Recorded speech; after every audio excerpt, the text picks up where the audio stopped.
Ever wondered what's hidden behind the obvious? Discover the untold, the mysterious, the mind-blowing. Welcome to The Secret of.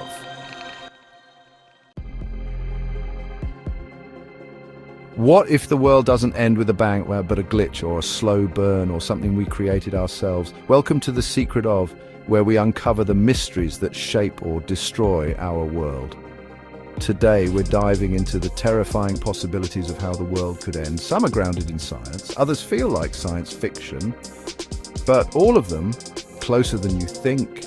Don't forget to like, subscribe, and hit the bell, because knowledge might just be what saves us. Let's kick things off with the classic apocalypse, a cosmic bullseye. We're talking asteroids, folks. Those celestial wanderers with a nasty habit of crossing paths with Earth. 66 million years ago, an asteroid the size of Manhattan decided to pay Earth a visit. The result? Global devastation, a years-long impact winter, and, well, let's just say the dinosaurs didn't fare too well. The good news is, these events are incredibly rare. The bad news? They're not impossible. NASA's got its eye on the sky, tracking thousands of near-Earth objects. Most of them are harmless, zipping by without even a cosmic sneeze. We are getting better at detecting these threats, and scientists are working on ways to deflect asteroids that get too close for comfort. It's a humbling reminder that we're just a tiny planet in a vast, unpredictable cosmos. We've talked about threats from space, but what about dangers lurking right beneath our feet?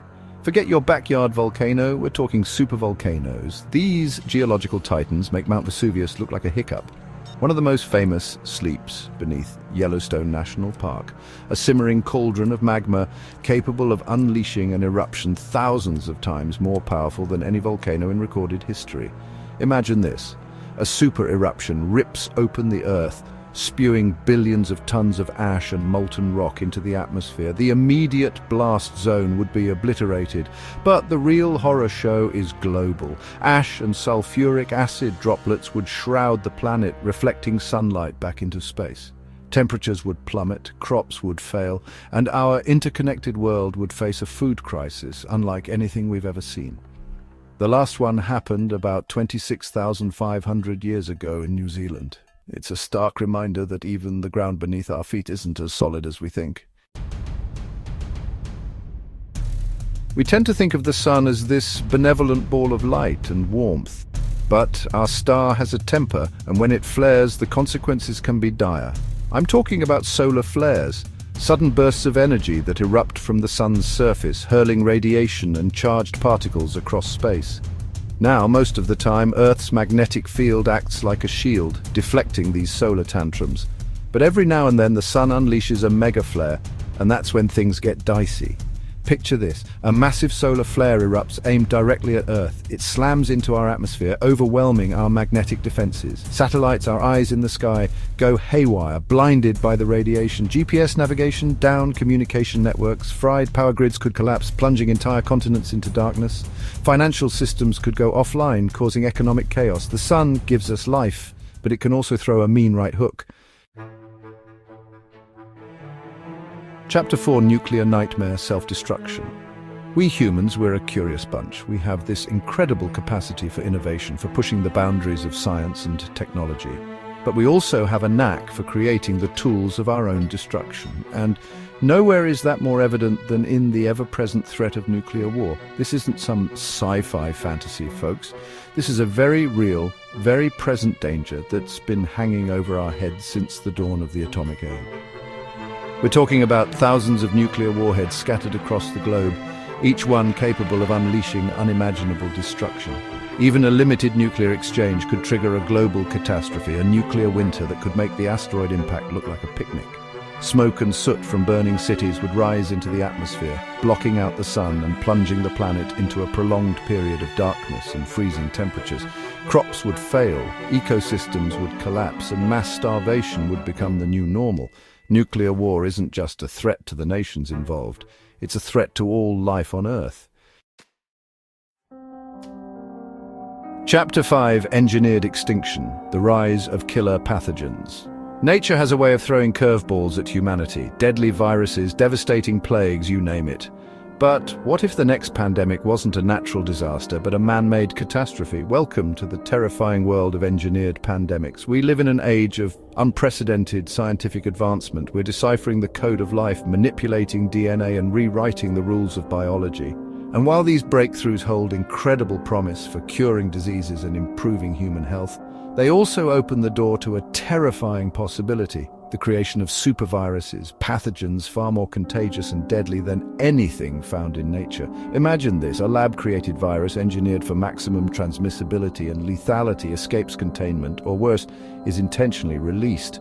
It spreads like wildfire, overwhelming our immune systems and decimating populations before we even understand what's happening. The technology to create such a virus already exists. Chapter 6. When machines turn the AI uprising, artificial intelligence, it's the stuff of science fiction dreams and nightmares. We marvel at the idea of machines that can think for themselves, learn and solve problems beyond our human capabilities. But what happens when our creations surpass us? What happens when AI becomes so intelligent, so autonomous that it no longer needs us? Some of the brightest minds of our time, Elon Musk, Stephen Hawking, have warned about the potential dangers of unchecked AI. It's not about robots rising up with laser beams, it's about something far more subtle and far more unsettling. Imagine this: an AI system designed to optimize for a specific goal becomes so intelligent that it starts rewriting its own code, setting its own goals. And what if those goals no longer align with our own? What if, in its pursuit of efficiency, an AI decides that humans are the problem? We're creating machines with the capacity to learn, adapt, and evolve at an exponential rate. Unlike a sudden asteroid impact or a nuclear explosion, climate change is a slow burn. It's easy to ignore the warning signs, to dismiss the rising temperatures, the melting glaciers, and the extreme weather events as just part of a natural cycle. But make no mistake, folks, climate change is real, it's accelerating, and it poses an existential threat to human civilization. The science is clear. Human activity, primarily the burning of fossil fuels, is pumping greenhouse gases into the atmosphere at an alarming rate, trapping heat and warming the planet.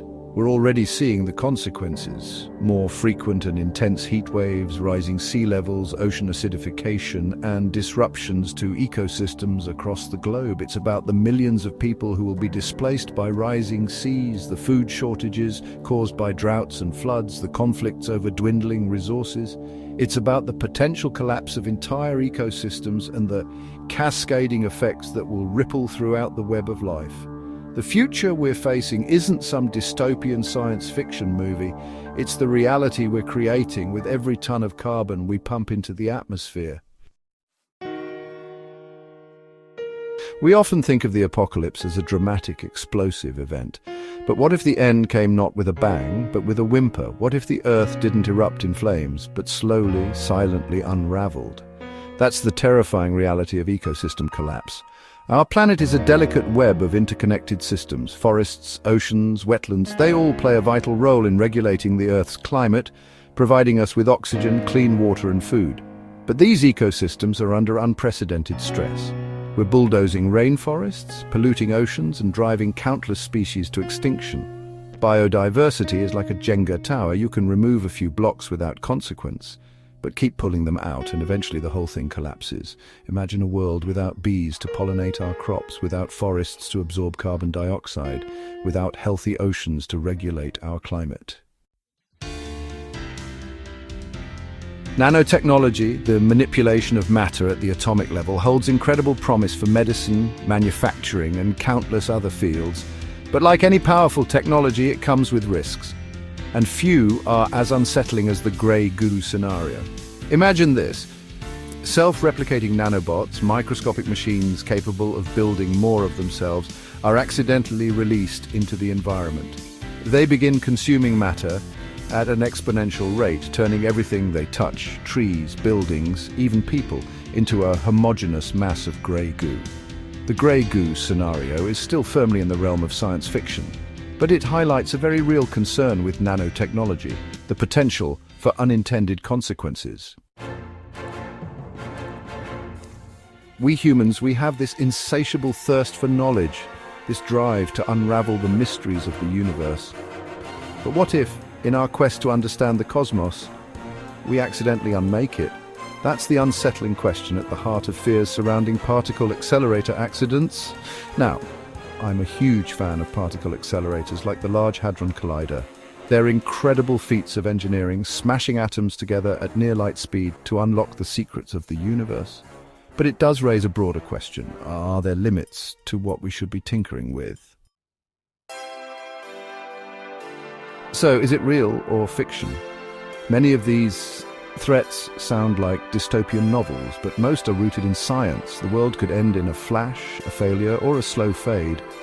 But it's not just about fear, it's about preparation, awareness, and action. Humanity has faced countless threats and survived. The secret to surviving the next one might just be in what we do today.